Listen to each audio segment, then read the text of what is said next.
Maybe they've already dealt with it, I hope. So they might not, so psychology might not go. No, it's gotta go. Don't worry about that. We're not gonna let it disappear.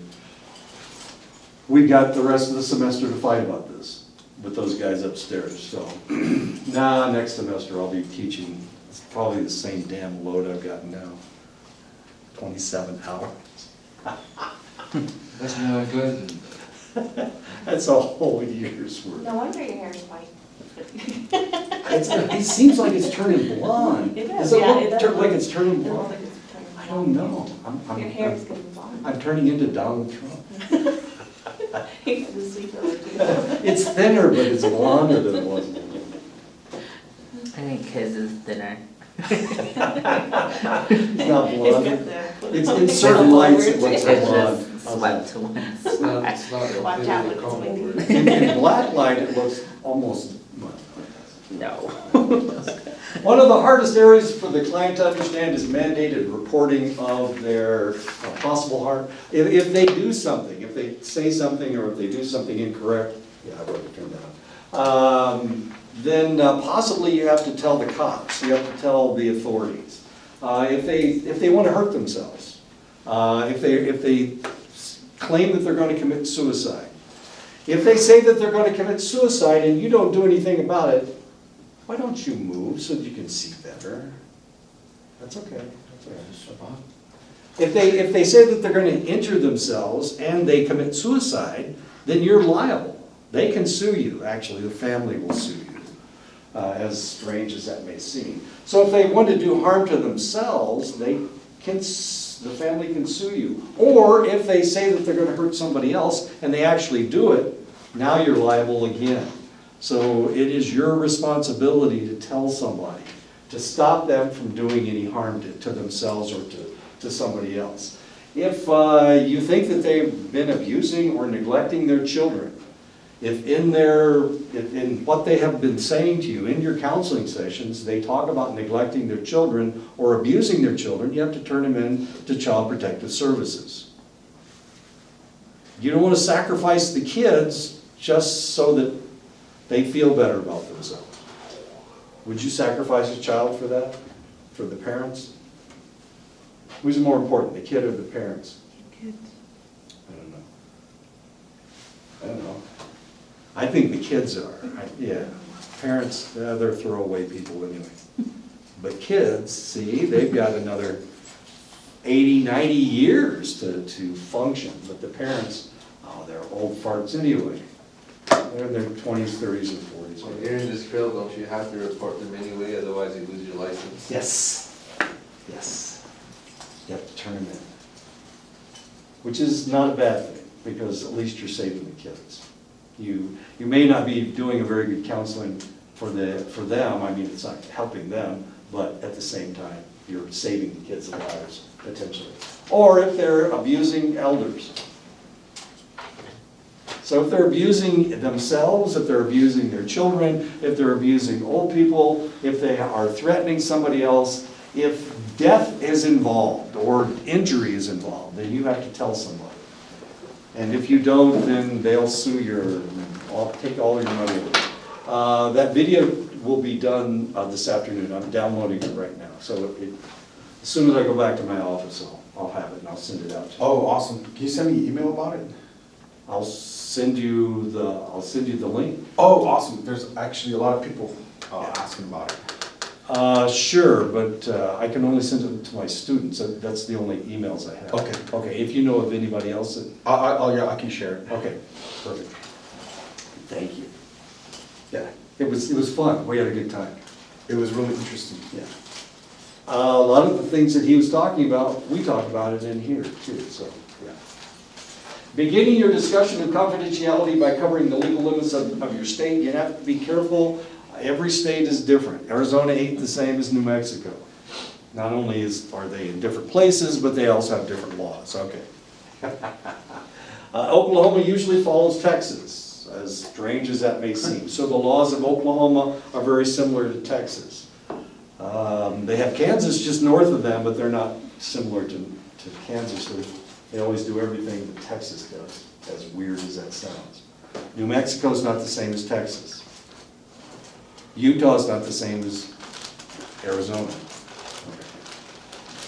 Explain the boundaries of confidentiality to your client. Most agencies will have a statement of confidentiality and informed consent that clients must sign during the first appointment. And this is what it looks like. I will have a copy of this so that you can, when you start counseling, you can do this with your clients. We will have a record, and it will be in the record. So if they've already signed a confidentiality statement, then you don't have to worry about doing it the second time. If a client is mandated by the court to see the practitioner is required to report back to the court. This happens a lot. It's a relatively large percentage. About 40 to 50% of the cases, of the counseling cases, will be court mandated.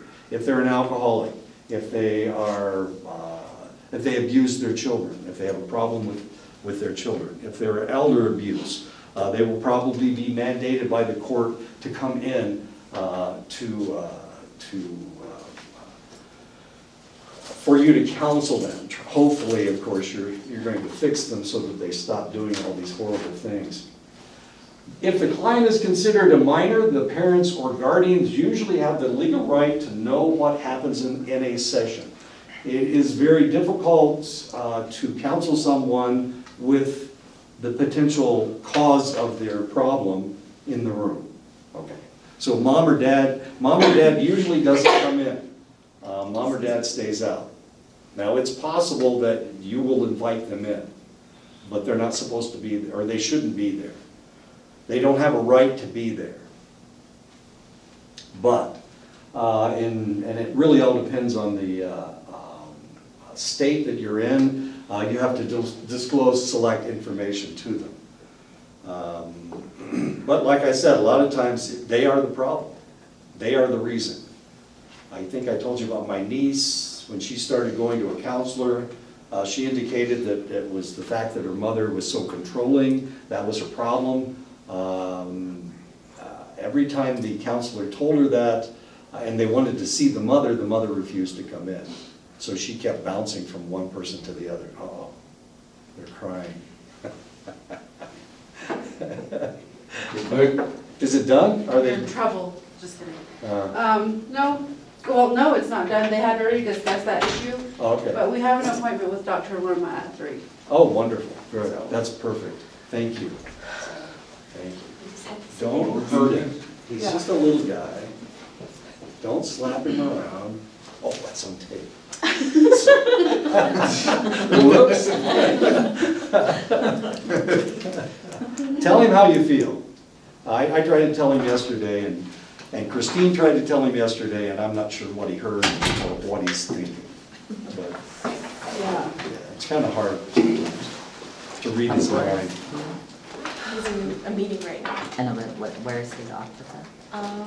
Third floor? Yeah, it's on the third floor. It says his name on Okay. the third floor. You know I'll Irene join. Alba? I'm gonna join with. Okay, them at- we're going back up at 3. Okay. Yeah. Okay. So anybody who wants to meet with Dr. Lerma, we're meeting with him at 3, so Okay. 3rd floor. What's it about? In regards to the BA program and where it's headed, Bruce is only teaching one class next semester as far as he knows. And What did you say? so if he's not able to teach more classes, or if they don't hire any other faculty to teach these courses, there's No BA No program. B.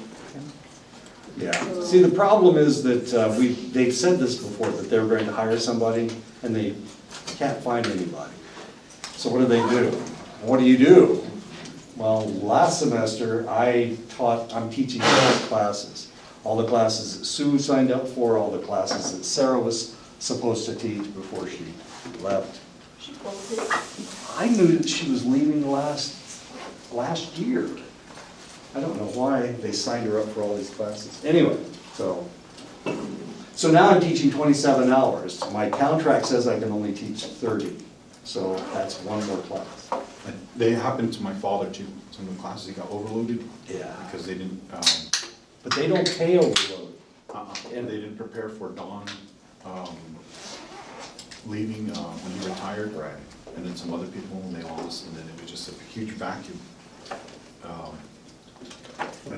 So I've seen it happen in other departments too. I know. And then people get overloaded. And So then what what happens? happened, sorry, in the situation of your dad when that happened, did they continue with the classes? That semester, he was like overloaded. Him and I think Wilson were both carrying extra loads. The next semester, I think they took Don out of retirement. They had to bring him out of retirement. Oh, wow. Because he retired, had a cape, like gave him a Sure. blanket and blanket, said goodbye, and then you're like, hold on, we haven't found anybody to replace. Pulling back on the blanket. So this semester, he's gone, kind of, I think he's teaching one class in Winter Rock, so. This is too much fun. I think they have a hard time filling, I don't know if I've seen them advertise, I don't know if they're just not paying enough or Who offering. wants to come to Salem? I mean, I came here, I wasn't sure. I mean, who wants to come here? Yeah, but if your program's about to go in the trash, I think they would try and go out and say, hey, do you want to come here and sell it? But they're not doing that, they're just advertising it and see what happens. Well, we're gonna fight for this. Yeah. Okay. So 3 o'clock, everybody, let's This go out is, there. this is only the 6th week. We've got 11 more weeks of the semester. So they've got that much longer to hire somebody or to decide that they need to cover those classes. They're gonna put us with those extra bills that we can't pay and we can't come back watch. No. They better not. That's criminal, right? They shouldn't be doing that. kind of stuff. Just did at college. They're doing enough criminal stuff. Not criminal, you're right, this is a sovereign nation. Okay, so if the client is a minor, then there are you have legal obligations to disclose select information to select individuals. Each state has their own laws regarding sharing information with parents. So you need to figure out where you are and whether you're in New Mexico or Arizona.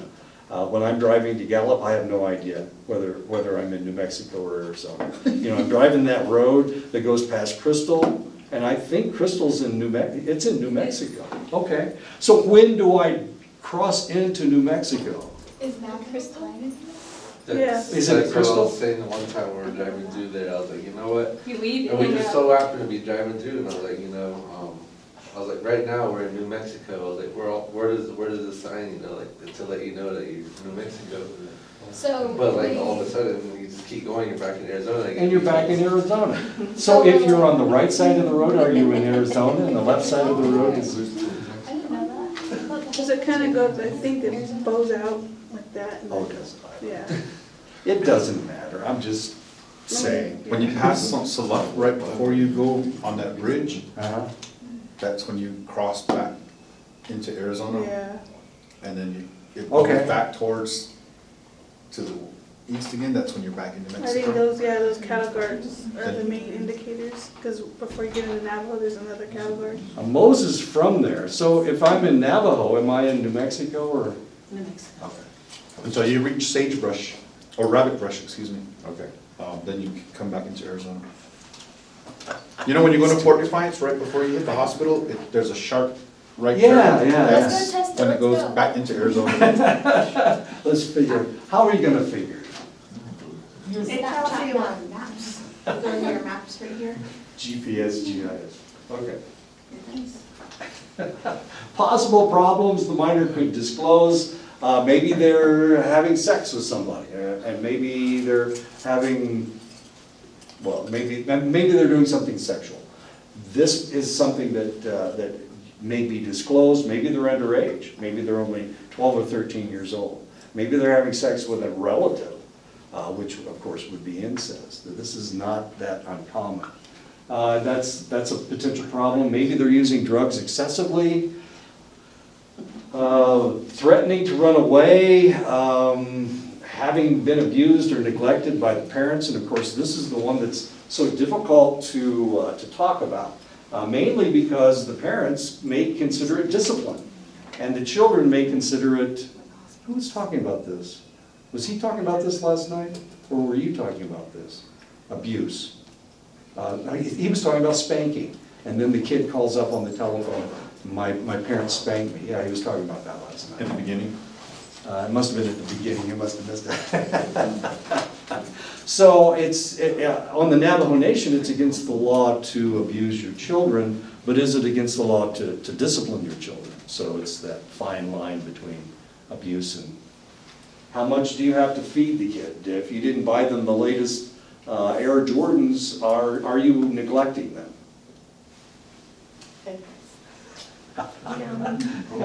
If you went to Walmart last weekend and didn't get them a new outfit, are you neglecting them? I don't know, maybe they probably think you're neglecting them. If they're feeling suicidal, suicide is one of those things, a lot of people talk about it, not that many people do it, but if somebody talks about it, we have to react to it. I mean, just the word suicide. It's like when you get on an airplane, if you mention the word bomb, they throw you off the plane. That's a good idea, because even if you're kidding, if you're joking, don't even use the word bomb, because they will react to it. It's a knee-jerk reaction. Same way with suicide and counselors.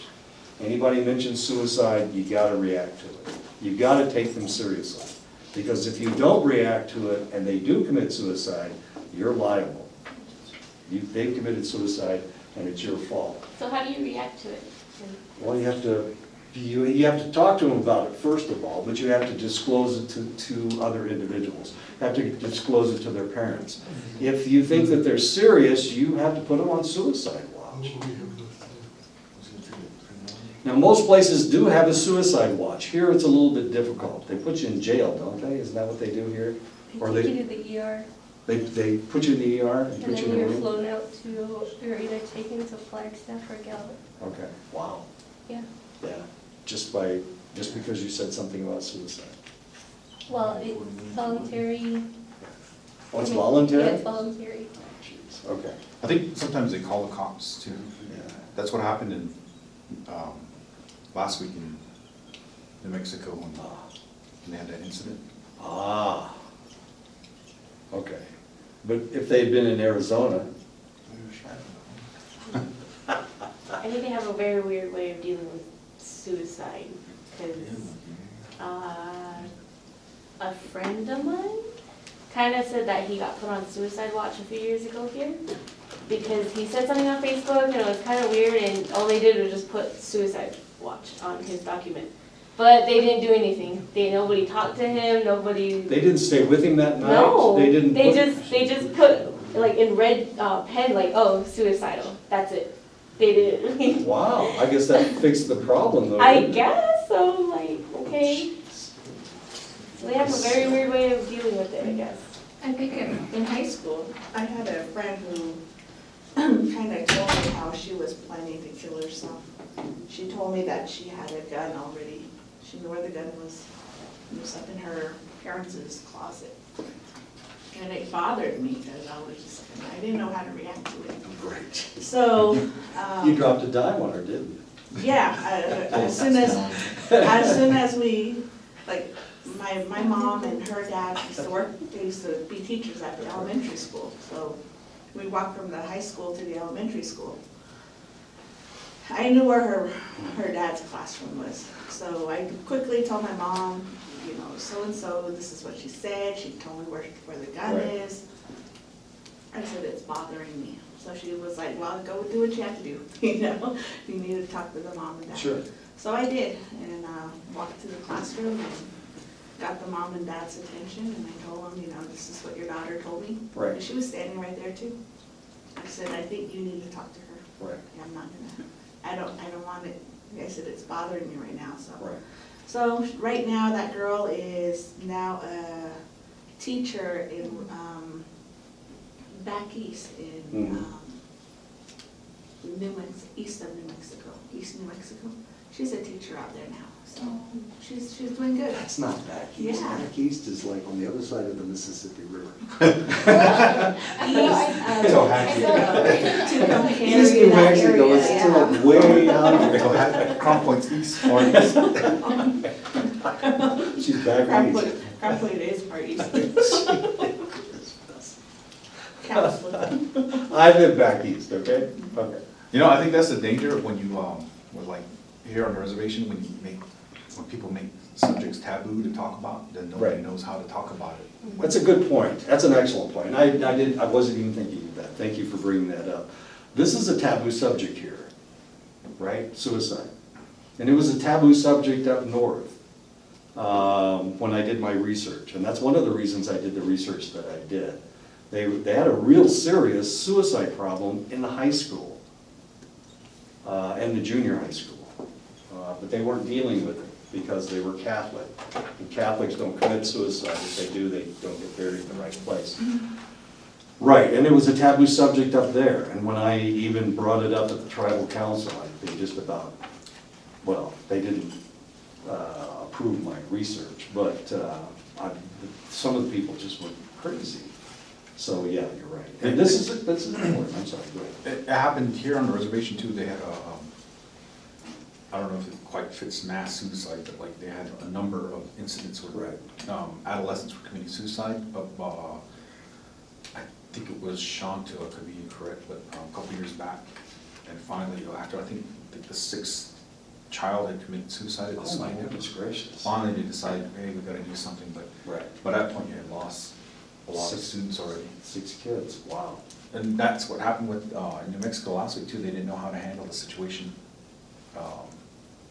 They called the cops, but nobody really knew what was going on.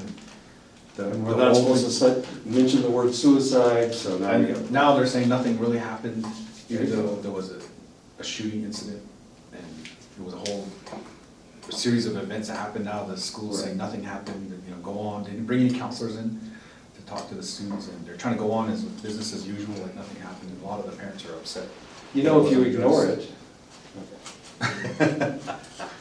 Well, this is really kind of interesting, because yesterday in our meeting, where we were arguing about all of our problems in psychology, somebody mentioned the fact that they mentioned denial, the whole idea of denial on the reservation. And somebody piped up and said, that's a Western thing, not an Indian thing. Denial is a Western thing. And I'm thinking, geez, I see this like continually. If it's a subject that somebody doesn't like, they don't pretend it doesn't exist. And that's not just here, that's at any place I've ever been, any reservation where I've ever been. If it's a topic that people don't like. I mean, like taboo subjects. You can't even mention the word, That kind of sucks. And suicide. It is, because you're in denial that it's a possibility. And what they were saying yesterday, this is a Western thing, so we don't have to worry about it. They should worry about it. It happened here on campus. Yeah, sure. Oh, no, I'm not talking about suicide. I'm talking about this whole concept of denial. It's denial here. I It happened like know. it. That's what's happening with the psych program. They're pretending everything's going to be okay, that they don't really have a problem, that they're going to be able to fill those 2 slots. I think that's like a downfall, like, in regards to the denial part. Right.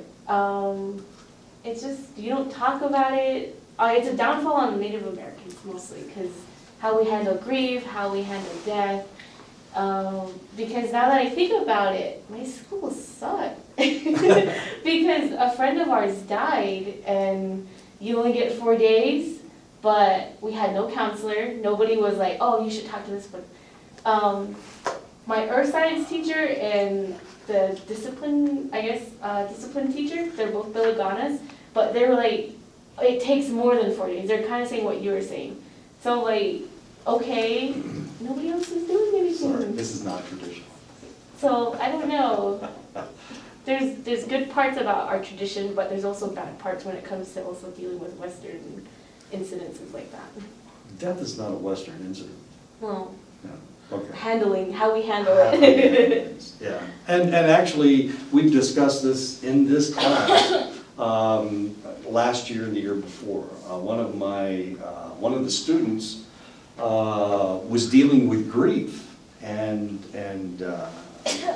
he was something of a healer, and he felt like this is something that needs to be talked about.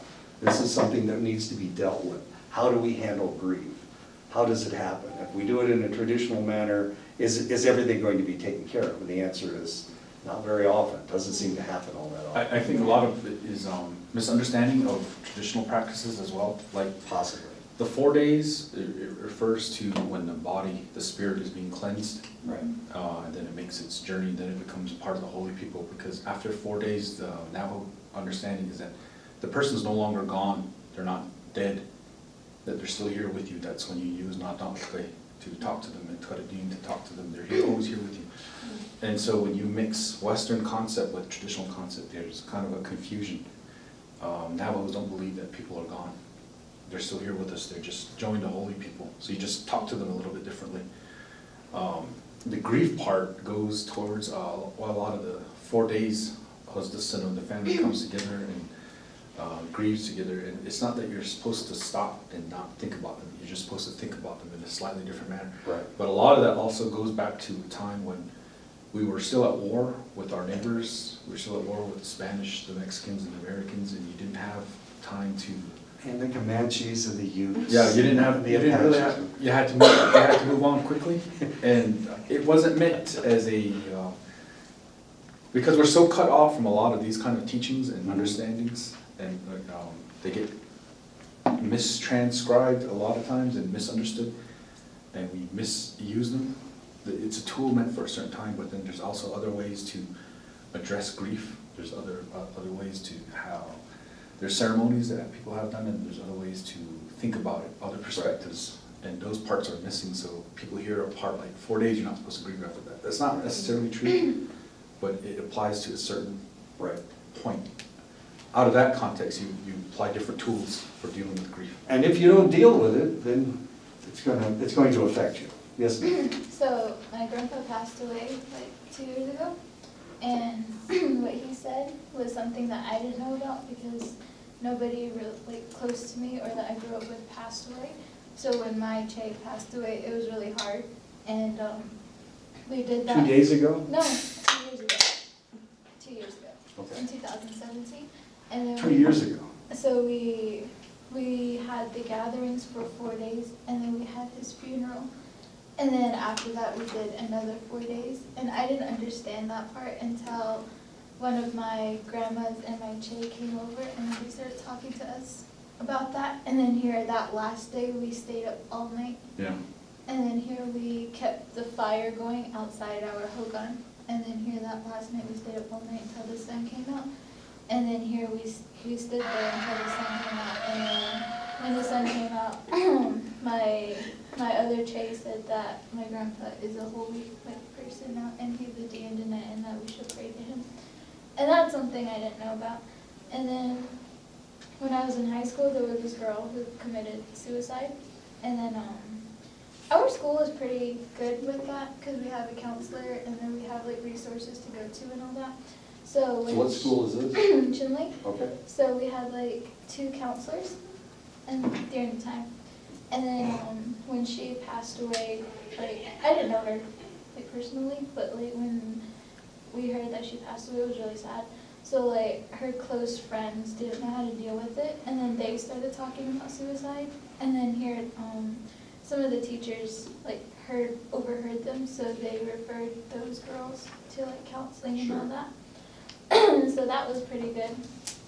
But other than that, like what you guys are talking about, I can't relate just because about like not helping, because like my school was okay about that. Yeah, your school dealt with it. Yeah. They dealt with the They took- suicide. they took But they didn't action. deal with the suicide until somebody else Yeah. started talking about Well, it. that's the thing, like that girl, like I heard that she was like struggling with like family problems and Sure. all that stuff. But like she would like joke around with suicide and all that, but like her friends didn't think that she meant it. Of course not. And then here until I heard that she got into like an argument with her mom or something, she told her mom that she was gonna go to sleep and she let her room in. That happened. And then here her mom, like, I don't know, her mom kind of like went in denial after that. Sure. Yeah, and she was like, I shouldn't have done that to my daughter and all that. Yeah, it was really sad. But if they hadn't dealt with it, you would have had a cluster of suicides, just like at Shanto. Yeah. And I think that's the danger of making things taboo, because, Right. they're not really taboo, there's just an appropriate time to talk about it, and you're supposed to talk about these things. You're supposed to talk about death, you're supposed to talk about transformation, you're supposed to Right. talk about protecting your children. Right. All these things are supposed to be subjects, but I think people lack the traditional knowledge of how to talk Right. about it, and so then it just, since we don't know, we just don't talk about it. Right, yeah, And because I think, somebody will tell us we were wrong. yeah, Talking that's one of the about really it. things I like about the bachelor program, and it's dealing with these kind of things that affect everyday people, and Right. it's gonna be talked about again. And that's why I'm in favor of not making things taboo, but there's always an appropriate way to bring it up and Right. talk about it. Like for me, all the things I've heard about it, it's always been when my dad got invited to somebody's, I hate to call it reception, the wake, Right. where everybody meets, and they asked my dad to talk about it. So I've just heard and just listened. Right. So I was fortunate in that manner, but I know a lot of people who have really no understanding of it, and so they don't know how to talk about it, and so they don't know how to process it, their Right. grief, and then it affects them, then they get sick. Right. Then they need a hachonja or Yeah. Exactly. a hachonja ceremony to Exactly. restore balance. So both of you guys are lucky. You went to a school that actually dealt with it, and you've got a father that understands all the traditions that you need to Yeah. follow and how to do it. Sometimes you do feel like you do actually want to do it, but like don't take action, because like I was one of those like people. And Well, like, you were one of the friends of the girl that committed suicide? no, I was one that wanted to commit. So, Okay. like, it was a couple of years ago, and I was scared myself because like, why am I thinking like this? Like, my family is like too traditional. Like, why am I, like, it's not me. Like, that's not me. So like, Right. I was scared myself. So I took action myself and went forward. And then when an incident happened between me and one of my relatives, like, I just like, I tried to attempt, but like my mind was like backing myself out. Right. So I was like, no, I can't, no. So I stopped again, and then that's when I knew that I needed help. So I went forward and I told my mom about it, and then my mom took action, and she was like, you need to get this done, you need to get this done, like traditionally. And then here, again, the beginning of summer session, like I knew that it was still lingering in my mind. So I went to the counselor, and then I went to see Sue Wolf about it, and then hear like all that, and then I went to counseling session, and yeah, oh, okay, And now you're okay. yeah, But you sought help. yeah. You told somebody Yeah, about by it. myself, because like I was scared, because like I knew if I do commit, then it's not And- good. Yeah, and like my family is like really traditional, so when I told them about it, they got something done for me right away. Right. Yeah. And that's one of the crazy things about these subjects like this, that it makes people uncomfortable, they don't want to talk about it. Right. But this is in every household, across the whole reservation, every home, in fact, I would say everybody at one point or another has felt lonely or confused, scared, depressed. And so if you don't talk to your children about how to deal with that, Right. you don't give them the tools they need to be resilient. Right. And you leave them up to whatever they get on TV or movies to influence them. I think that's a shame. It's really sad. And in fact, if you look at, like, I think I heard a statistic the other day talking about 1 in 6 women have been sexually abused by Native women. And I mean, that's a really high number, 1 in 6. 1 in 6? I Yeah. And thought it was one I in thought it was 1 in 3. 4. it could be higher than one, One let's in say I 3, heard. 1 in 4. Yeah. But But I actually, mean, average is 1 in 4. it's One. still high, and so the chances are someone in your home, Sure. someone you know, more than one person you know, Right. has dealt with this. Right. And so we need to talk about it. Right. We need to talk about how to address it, how to prevent it. Otherwise, it's just gonna keep going. We can shove it under the table, but that just means your daughters and then your granddaughters and your great-granddaughters are gonna have to keep dealing with it. Right. And that's really scary because like, so my Che and his sister is with my grandma's brother. Does that make sense? Mhm. So like we're really close. So like that side of the family, so she had 8 kids, and most of them passed away from suicide, and that's really scary. So like right now, there's only 4 of them, and the rest like Are gone. committed suicide. Right. Yeah.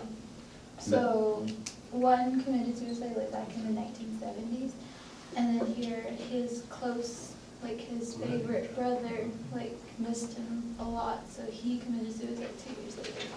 And then here after that, it was okay until like recently again, another one committed suicide in the 90s. And then here, their mom passed away from cancer. So she passed away, and then a couple years in 2011, I believe, like another girl my Che's brother's daughter passed away again from suicide. And then 4 months later, my Che, his brother, passed away from a stomach cancer, like in his intestines again. And then here, so like there's only 4 of the children left there. And like when the first suicide like took place, like they didn't take action for it, they Right. just let it happen, so it escalated. Right. And like now, like that side of the family is like really like distant, and then like they don't really come around, or like they just keep themselves isolated in their own area. And I So they're think, more susceptible to suicide. yeah, Yeah. it's really scary. Yeah. I was at the VA and I read this thing that, they have these little pamphlets, because a lot of the mass veterans are just Yeah. killing themselves left and right. Right. And so they have all these pamphlets laying around about suicide when you go into different offices. And I was reading one and it said that, if you commit suicide, your children have a 60% chance Oh, sure. of committing suicide themselves. You know, they kind of talking about things you need to take into consideration. Exactly. And so we have a high veteran population here too, and, you know, people don't like to talk about, Right. these kind of issues that affect people because they're taboo, nobody knows how to talk about it. And Well, PTSD is a taboo subject. You're not supposed to have PTSD, you're supposed to get healed or something. But, I mean, it's still there. I mean, we talked about our PTSD. Well, with it being active duty, they don't care. They ain't nothing but a- Well, the military doesn't. Oh, yeah. Yeah, well, they need you to fight. They're a robot. Yeah, well, but then society doesn't want to talk about it either. They don't want to know about what the stuff that we've been through. They don't want, well, yeah, okay. They don't want to deal with it either because they don't want to know the horrors of what, you know, their political policies have created this situation where, see, Vietnam, we fought in Vietnam and we had no reason to be there, okay? So it was one of those illegitimate wars where all these people, 57,000 people died, 8 million people served, and we couldn't figure out why. It didn't make any sense. There was just no logic to it, unless you hated communists. You hate communists? I admire one. You married one? I admire one. Oh, you admire.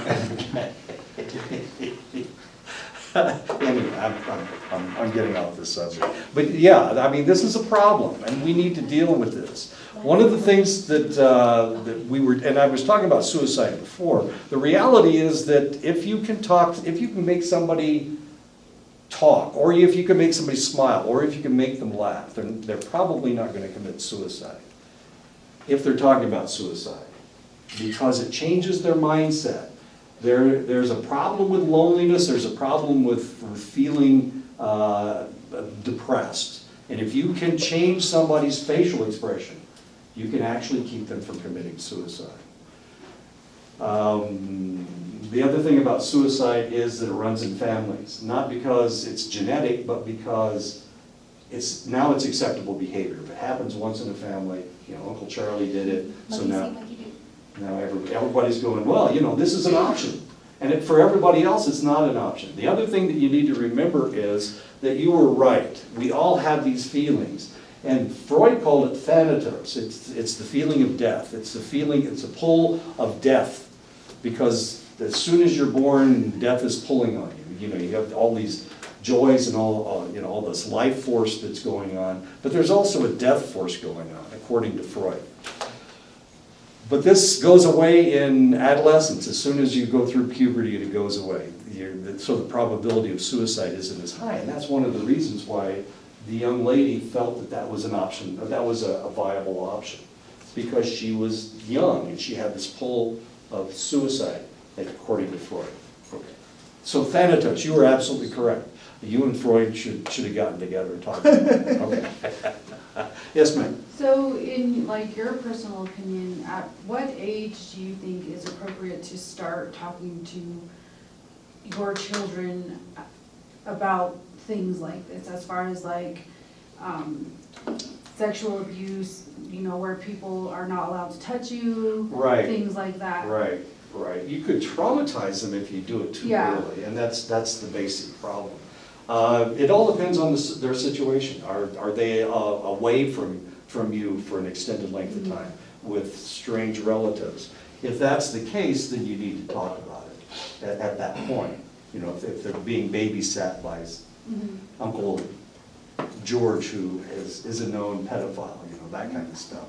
You need to talk to them about it. It's when the incident comes up, like suicide. Suicide is one of those topics that you don't really need to talk to kids about unless they get depressed. When they get depressed, if you can't make them smile, they don't want to watch their television shows, now at that point, you need to start talking I about it. think it really, yeah, like you said, you know, you have to talk to them when the time's appropriate. Because in my family, we're, like with her with suicide, my family's all been sexually molested. And in my family, nobody talked about it. Right. So it just affected each generation. But Right. with me, I kind of took the stand and actually pulled my son to the side, like, hey, my family's like this, so I want you to stay away from so-and-so, because Right. they have a tendency to do stuff like Right. that. So, and right now, my son actually understands, and he's actually trying to take care of his sister, which is something that I actually That's a like to good see. thing. Yeah, It's a good thing. so Yeah. he keeps his sister away from people he doesn't know, Sure, so I mean, I'm proud of him. yeah. So I actually took that stand. Exactly, and thank you, that's what you gotta do. So there's gotta be an appropriate time. Don't traumatize the kid. What happened? I have my grandson. My grandson was down in Florida, down in Florida, they're very wealthy, so they've got this whole paranoia thing going. So they let him watch this movie about people murdering each other, or somebody sneaking in the house and murdering people. And they thought that it was good for him because he needs to be aware, but it wasn't appropriate because it's not gonna happen in Iowa. This is just something that doesn't happen in Iowa. So they traumatized the kid for no reason whatsoever. And now So- it is. Talking about a little bit about suicide in, as far as with the BA program, is there any class where that's gonna be talked about for people going into counseling field, like if you're gonna be dealing with things that you don't allow the stress of work to follow you back home? That's an excellent point, and the answer is yes. Health psychology deals with this. We're dealing with it right now in this class. There's nothing specific where we cover it, except maybe in health psychology.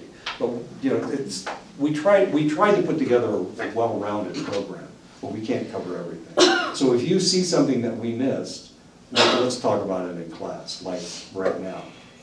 I know another gentleman, he's a graduate from here, was real well-known, he was really popular when he was here. He went into counseling adolescents, actually, and specifically about suicide. Right. His father committed suicide, so he was raised by his uncle. And so he talked with, went to different schools, and then he eventually ended up committing suicide, and he was like about in his Acceptable behavior. early 40s. And I just thought about how his father had committed suicide. In his early 40s. Then he committed suicide, and I worry about his kids now. Sure. They're a little younger, but Sure. I just wonder if they think, hey, my grandfather did it, my dad did it, you know. Sure. It becomes an easy way out, and Yeah. it becomes an option. That becomes an option, becomes a viable option. Yes, ma'am. I think for, going back to, you know, teaching your kids about good touch, bad touch. Right. I taught mine when they started school, kindergarten, preschool. That's when I was like, hey, you know, this is a good touch, this is a bad touch. Right. And it was more when I gave them a bath, you know. I said, mommy is giving you a bath right now. I'm okay, you're okay, but if it's somebody else touching you right here, right there, that's not, you need to tell Excuse me. somebody. So I taught them since What? they were small. Food. And then from there, every school year, I just kind of add a little bit more, a little bit more. Right now, my daughter's in 6th grade, and she's told me that they're in health class, and they're learning about, the body. So again, I went ahead and just told them. I patted your son on the back. I He opened the went door ahead- for me. I went And he ahead and said- just told her, yeah. this is what happens. And then regarding like a lot of the, I don't think it was inappropriate. the sex trafficking, how they're stealing kids now, and I showed them a video, I went on YouTube and I posted, or I kind of searched one where an actual abduction was, that had happened. So I went ahead and sat my kids down, and I Yeah. told them, I said, watch this. Then they watched it, and their eyes were big, they were traumatized, but I said, I'm showing you this because I'm telling you, do not run away from me. Do not stay near me, stay within my sight, close by me, that way I can grab you, Right. I said, don't wander from me, do not, even I said, even if we're in Walmart, don't go running to the toy section. You stay with me, so that's how I have it now. Good lessons. Yeah. Okay. Does anybody have anything else that we need to talk about? Thank you for mentioning the suicide. I started mine young too, my son, talking about what she, the same with her, we started when we were 5, he was about 5, we would go to sweat and, he was wondering why, he was trying to invite his aunt to the sweat with us, and I said, no, the men and women, they sweat separate. So then I had to sit down and explain it to him. No, they don't. Why for Navajos, we separate the sweat between men and women, and I started to talk to him about your body, your private parts and everything, and what's appropriate for me to see as your parent, and what's inappropriate for other people to see. And so we just built on that every year, the same with Mosley every year. He becomes a little more aware. I just build on what I've already talked to him about, and we just kind of keep going with that. Oh, okay. We had this conversation last night about Christianity and how many traditions became traditions after, the Christian concepts came in. It's really kind of curious. Up north, everybody sweats together. Yeah. Even the Crow, and they sweat naked. So, different concepts, different places, different individuals, different tribes have different ways of doing things. I think that's the difficult part because my husband, he learned like the Sioux sweat and I learned the traditional. Yeah. So I don't go in, but the kids are like, let's go in. I was like, go ahead, Yeah. that's your dad. I don't go in, that's not how it was taught. Yeah. So it's like kind of give and take with me and the dad. Yeah, see, I learned to sweat up on the northern plains. Everybody sweats together. I think that goes back to what I was talking about at the beginning, that multiculturalism. Right. It really kind of confuses us. Right. I'm not saying you're wrong, and Oh, I'm yeah. not saying the Sioux are wrong, are right. I mean, I think it's kind of interesting that people have different traditions. Of course, the Japanese all bathe together, so, yeah, okay. Not that that's important. Have we talked about that? We haven't? But there are some programs on Navajo Nation, like, when I was in boarding school, like, it was like 1st to 3rd grade, there used to be a counselor for the working at the boarding school. She would come in, she would have like a booklet, and she would explain good touch, bad touch. She would have like the little rabbit when that was molested, but I didn't know she was molested because she was always sad. And she would just explain, your bathing suit area, people are not allowed to touch you there. And I thought that was really nice, and we should bring that back. Possibility, but we're not allowed to do that in school anymore. Really. Yeah.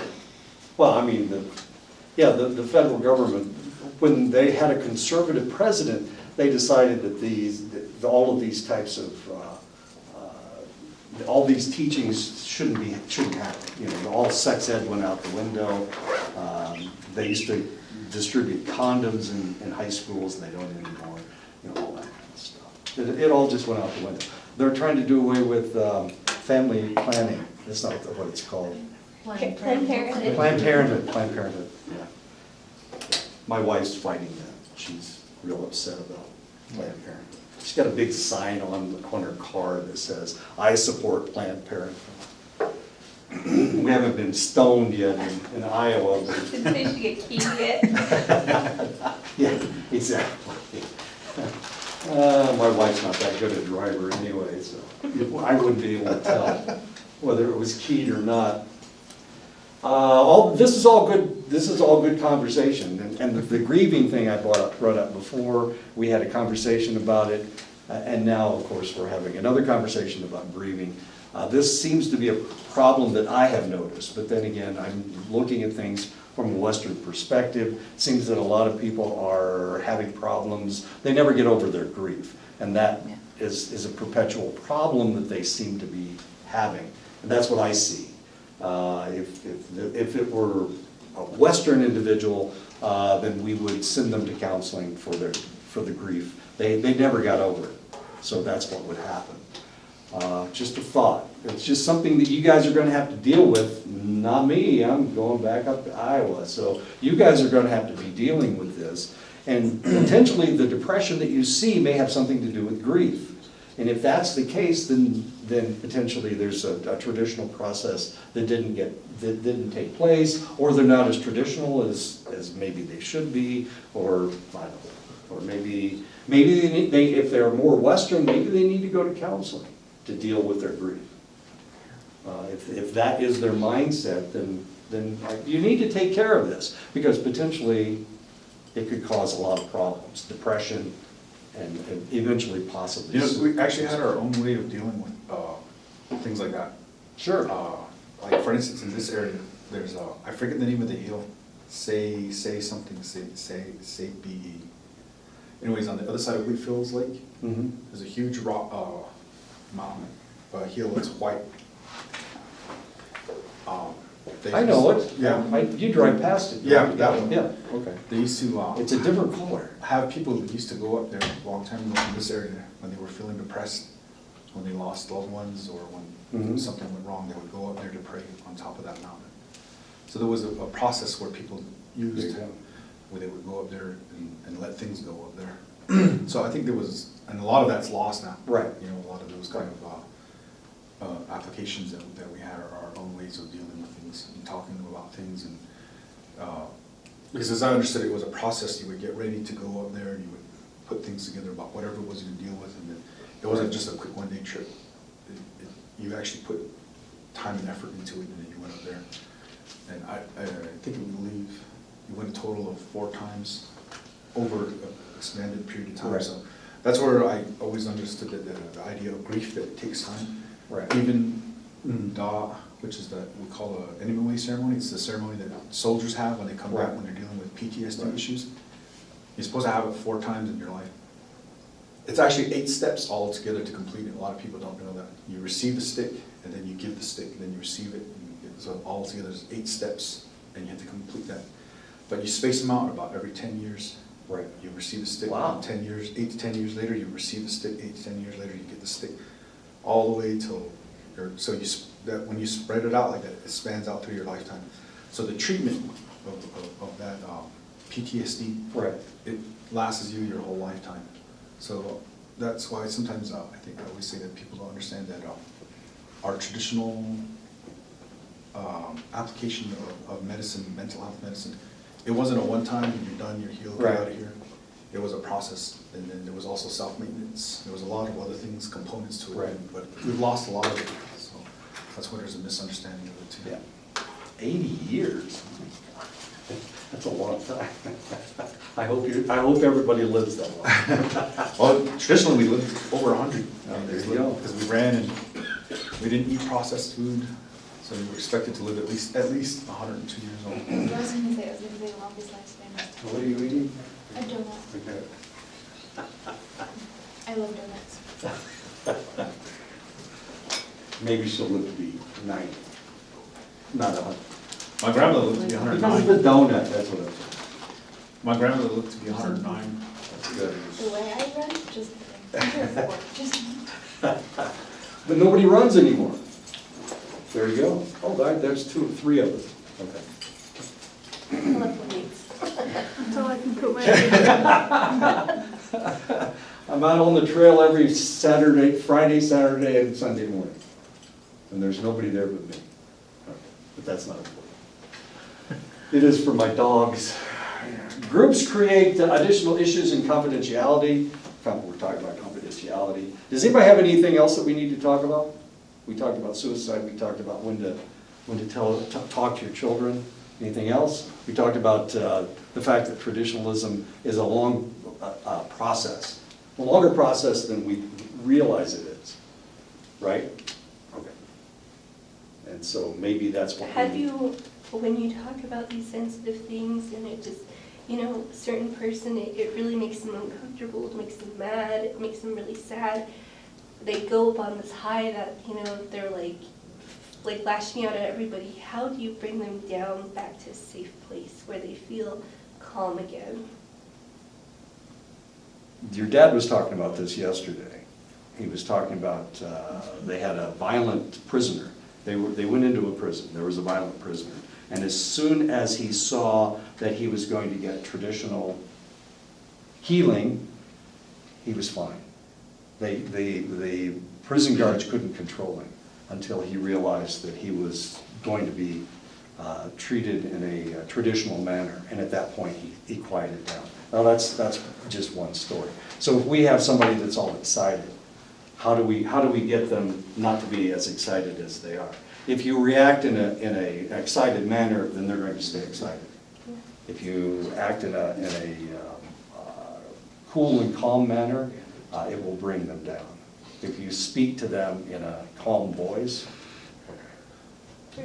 Yeah, because there was a big explosion. My family's been having these family meetings and uncomfortable subjects of, you know, sexual assault happened within the family, and one of my aunts just exploded. And she was just like, I'm not going to come to these things anymore, you know, I don't want any of this recorded. Right. And she just stormed out, and everyone, one of my cousins was hurt because she had revealed to everyone she had been hurt by one of my uncles. Right.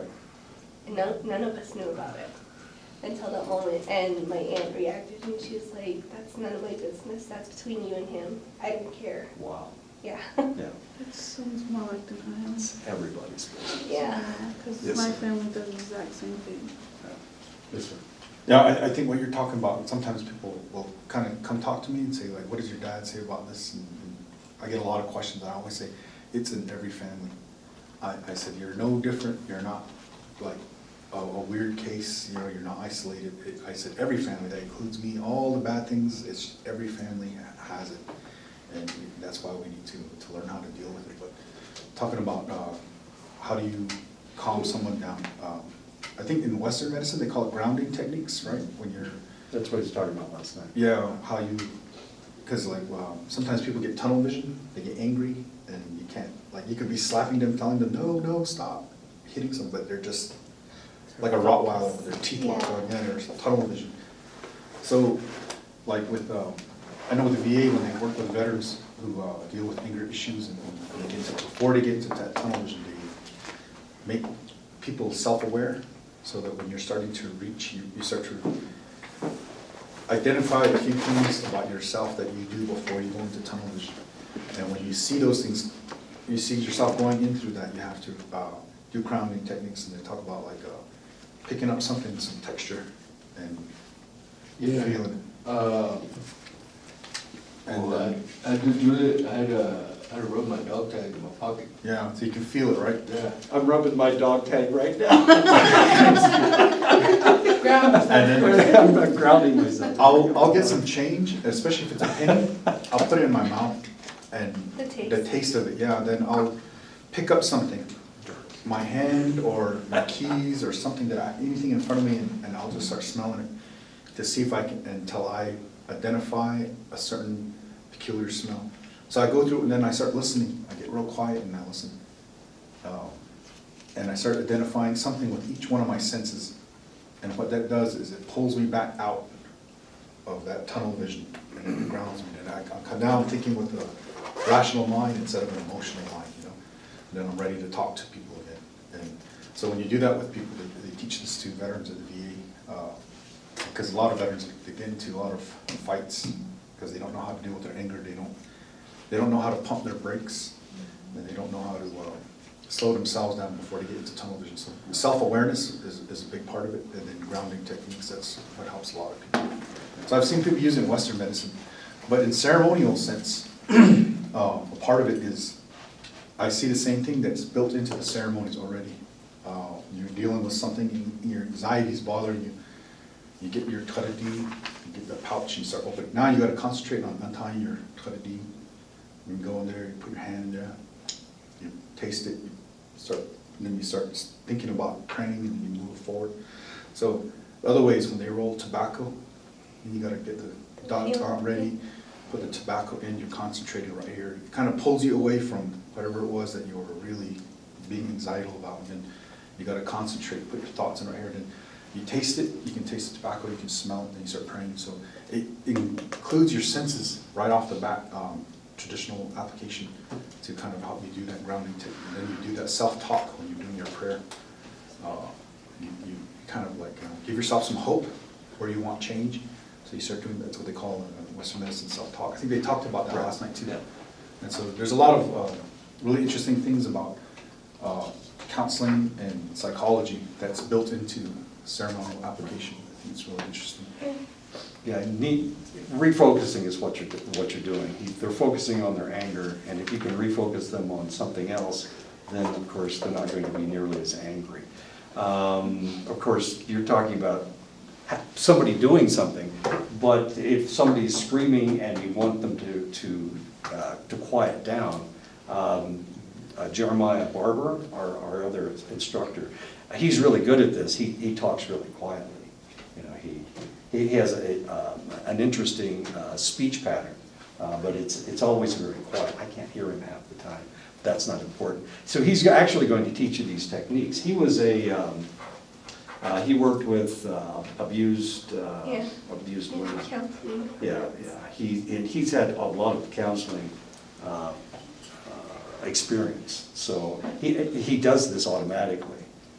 He talks quietly. So, you know, when we're having a conversation, there's three of us in the room, and Marius and I are not really yelling at each other, but talking loudly to each other. Old Jeremiah will just get so quiet, and he starts to talk. We have to listen to him, you know, to go right up next to him to hear what he's saying. But it's just a technique that he uses. And it's automatic with him, you know, this whole quiet thing. So if you take classes from Jeremiah in the next couple of years, or however long he's here, or however long you're here, you'll learn that technique. It's really interesting, and it's something I wanted to learn how to do, was how to calm someone down, bring them back down, so they feel like they can trust, you know, what they're talking about, like they can trust me, like, yeah. Now, the problem is the louder they talk, the less people are listening to them. No, I mean like when. Well, that's the other problem. Like to personal conversation where you try to bring them back down, like if when she left, you know, one of us could have, you know, gone out after her and said, you know, I'm sorry you feel this way, or, Right. but you know, we're still family. Sure. Yeah, and just try to help bring her back down so she's not so hot-headed. Because you're emotional too. She's made angry as well. I think breathing techniques work real well too. Breathing techniques? Yeah, through the VA, I've seen where they do desensitizing, Mhm. and they include breathing into it. So right off the bat, they'll start with a breathing exercise. And the person leading the group will say, at a certain point, we're going to stop and do revisit this breathing technique. Where you'll take a deep breath for 4 seconds, hold it for 6, and exhale for 7, and go through that 10 times. So they start with that, and then they start talking about certain incidents that happen. And then when a person starts to get emotional, they reintroduce that breathing to kind of bring them back down. So it never allows it to get way up out of here or out of control, and then it kind of keeps it down here. So just preventing before it gets up there, you see, I think that's a good time to introduce something. Yeah, if you're in a group of people that you can actually control them. And of course, a group situation with VA, you know, let's all do our breathing exercises. You know, that works with that group. I don't know if that works. Yeah, that's the other thing is with the VA, all the guys that are there are seeking help. Yeah. So they've already come with the notion that Exactly. I'm going to give this a try. And when you're dealing with people that didn't come for help, a lot of times, it can be really, really difficult. Yeah, you can't control their emotions. Yeah, this is all kind of hitting home. I mean, I just lost my father. He was murdered this past summer. So I'm going through all that, and my husband will give me the bitter herbs, and it actually helps untying the bag and getting it out. Then also breathing. I mean, I still get anxieties and everything. I mean, I'm still grieving, but just hearing all this, it's like kind of hitting home. And now I'm wondering if I roll tobacco, if it will help me, because every now and then, like, I start to panic just thinking about it. And I still haven't gotten the blackening yet, because I don't have the money yet, but we're supposed to get it, I think, in 2 weeks. I think like one of the ways they address it too, I've seen it used, was with peyoteism and peyote ceremonies. They throw cedar down when someone's talking about something really emotional or something negative. They put cedar down for them, and then the person kind of, you start to, it fills a whole teepee, you can smell it right away, so it kind of brings them back out a little bit, engages their senses. And that's one of the things that I've seen that people do. Aromatherapy? They also use that sage, that braided. Oh, yeah. Yeah, they burn that. Sweetgrass, yeah, I have that, and then I have sage, and I end up burning a shitload of it, just trying to get out of it.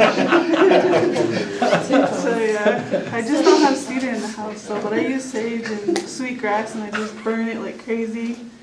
Because sometimes it's like, I'll be sitting there just trying to breathe and trying to come down, so that's when I just start getting, or my husband will give me bitter herbs and everything. Because he's like that, but he deals with it with anger.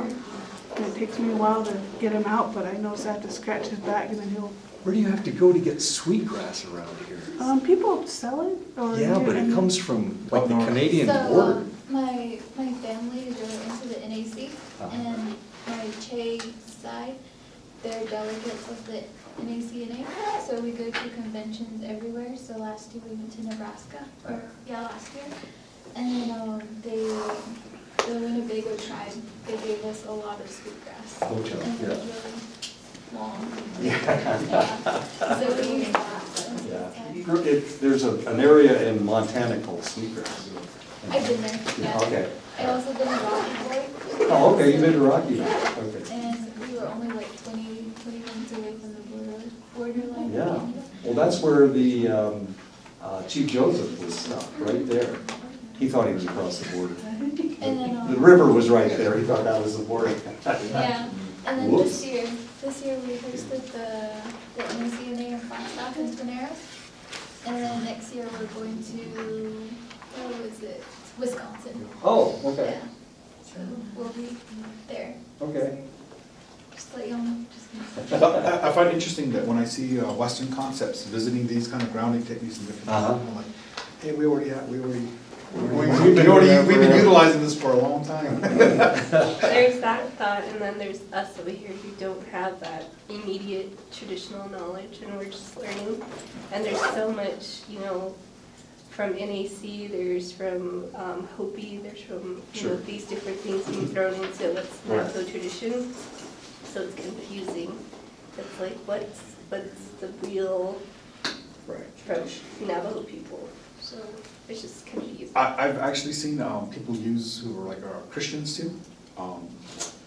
With veterans again, you're dealing with PTSD, so dealing with the same issues. They have Christian concepts that they utilize, and they're very successful at it too. And I Yeah. think it's finding something that works for you. Yeah. Right. And whether you're agnostic or you're Christian, you're Buddhist, you're traditional Navajo, you're NAC, just finding what works for you. I think that's, because then, like what my dad was talking about is when they walk in and they change their whole mindset and they see those traditional items. Exactly. Because you gotta find something that resonates with them. The sinner's thing. Yeah, so whatever that is for you or your family, you find something that's the center, the common denominator, something that's holy, I guess. And that's a good place to start. Good conversation. Is that what you were talking about with him, that you're gonna send him the video? Is that the video you have? Yeah, Can I have a copy? I will send a copy to everybody. How's that? Okay. Okay. It's an hour and 42 minutes long. It's kind of dry in certain places, but it's very educational. I was impressed with it. So I'll send it to everybody. I'll send it to everybody, not just for this class. Everybody. So some of you will get it 3 or 4 times. Good conversation. Right, Levi? Okay. Very simple. You were talking, when you were talking about the confidentiality and the age, when they consider minors, it reminded me of this show called When They See Us. Okay. It's about, I think it was like 4 or 5 black kids that get wrongfully accused for murder. Sounds like the situation, situation in New York City, where Trump accused of. Yes, that is what the last name. Yeah. Yeah, I think it's very similar. It's pretty crazy. You gotta see it. It's a four episode series. Yeah, that's just what the last name. You did? Yeah, it's I was like, it's crazy. bad. Yeah. That guy Corey. Yeah. Boring, I'm going home. He got messed up. Yeah, he know, that guy Corey, man, you gotta check it out though. Okay. It's called, When They See Us. Yeah. Okay. It's on Netflix. Okay. It could overlap. I know you will. This class Okay. and next class tomorrow. Yes, ma'am. Oh, Are you good? Oh, so I'll meet you Don't up there hinder. at 3. at 3:30, okay, I'll meet you. Yeah, it's a good So, freaking show. what are- That's just she's watching last night. Well. That's just crazy, huh? The way Corey was messed Because I don't up. wanna go in there all It's really- willy-nilly and just. The fact that did right, in order Oh, for because us, he's going to be the for first grants, Yeah. they're going to have to offer these Yeah, classes. then These you classes stay have back to be with his offered. friend. Or some want to people go are and not stay, going to like be that. able to graduate. And that's what you're Just saying. crazy, bro. That's for his homie. I'll probably write down some questions, because that's what I was gonna do, like, Yeah, either say, what my questions